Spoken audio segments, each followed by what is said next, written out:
সিলেটের গোয়াইনঘাট উপজেলার পশ্চিম জাফলং ইউনিয়নের হাজীপুর দক্ষিণ প্রতাপপুর খাল পারাপারে নেই কোনো পাকা সেতু, অথচ খালটি অন্তত ১৫ গ্রামের কয়েক হাজার মানুষের পরস্পরের সঙ্গে যোগাযোগ স্থাপনের একমাত্র ভরসা।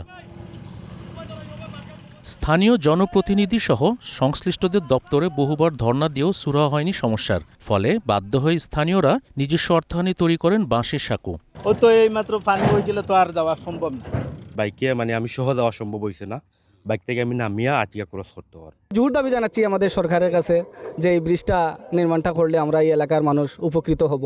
ঝড় বৃষ্টিতে বিপজ্জনক হয়ে ওঠে সাঁকো পারাপার, যাতায়াতে চরম ভোগান্তিতে পড়তে হয় স্কুল কলেজ শিক্ষার্থী এবং নারী ও বয়স্কদের। বর্ষাকালে আসতে এখান থেকে খুব কষ্টকর হয়ে যায়, সবাই আমার ঝুঁকিপূর্ণ নিয়ে এদিকে যায়। বর্ষাকালে বাচ্চা কাচ্চা স্কুলে যাওয়ার জন্য অনেক অসুবিধা হয়, আমরা যাতায়াত করতে অনেক অসুবিধা হচ্ছে।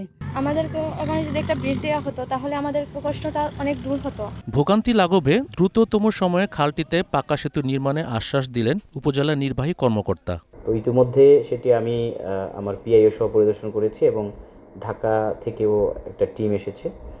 আমরা অলরেডি প্রস্তাব পাঠিয়েছি, আশা করছি খুব শীঘ্রই এটার কাজ শুরু হবে এবং এর মাধ্যমে এই এলাকার মানুষের দীর্ঘদিনের যে দাবি এবং তাদের যে কষ্ট সেটি লাঘব হবে।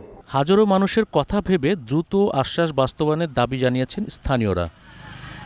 Iftekhar Mahmud, green news desk.